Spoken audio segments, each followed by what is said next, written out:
It's good to be back in the galaxy so far away with events that happened so long ago in the past. Wait, does that even make sense? Oh, who cares? Either way, we're back with more Star Wars books with Star Wars: A New Dawn. Well then, less than a minute in, it's already time for a tangent because I kind of have to talk about Star Wars Rebels for context for this book. So, for those of you who don't know, Star Wars Rebels is a recent Disney cartoon done in the style of Star Wars: The Clone Wars.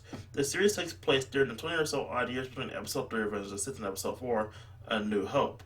It completely retcons the events of the video game The Force Unleashed, which was supposed to be canon before the Disney buyout, but now continuity's been reconfigured yet again, and it's kind of confusing. Anyway, this book is a prequel to the series, focusing on the meeting between the two of the principal characters of said cartoon series, Hera Syndulla and Kanan Jarrus.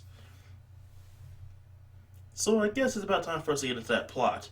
Kanan Jarrus was a Jedi Padawan who survived Order 66, and has spent his remaining life since then basically trying to get away from it all and as well as his memories of the past, living in the Outer Rim and moving on from planet to planet and job to job, and as well as starting off not to use his lightsaber as well as use his force powers.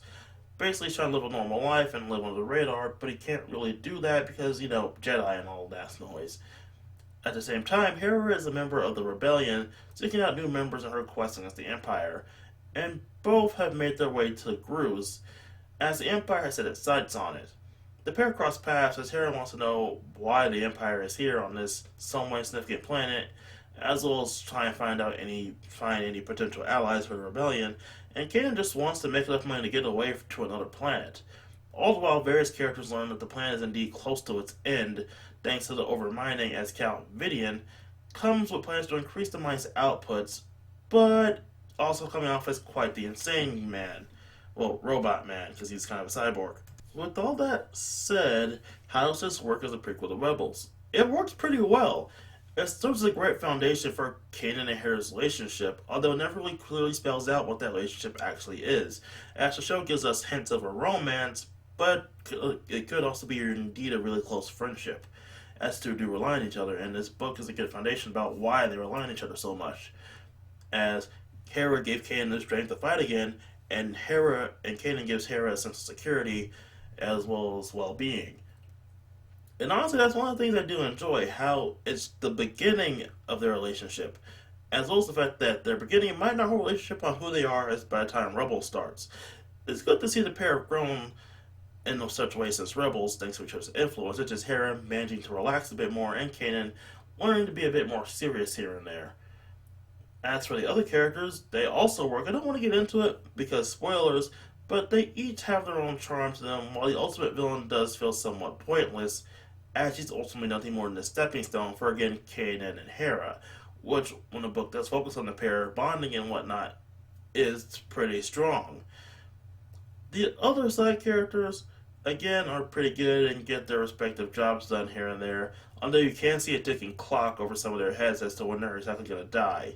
One thing I do want to bring up is that this is a bit more of a mature book despite leading into a kid's show, as Kanan does make references to drinking, sex, all that kind of stuff.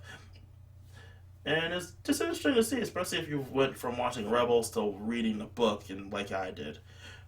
So overall, I enjoyed this book, and I really do enjoy this read. So, do I recommend this as backstory to Rebels or as a good story by itself?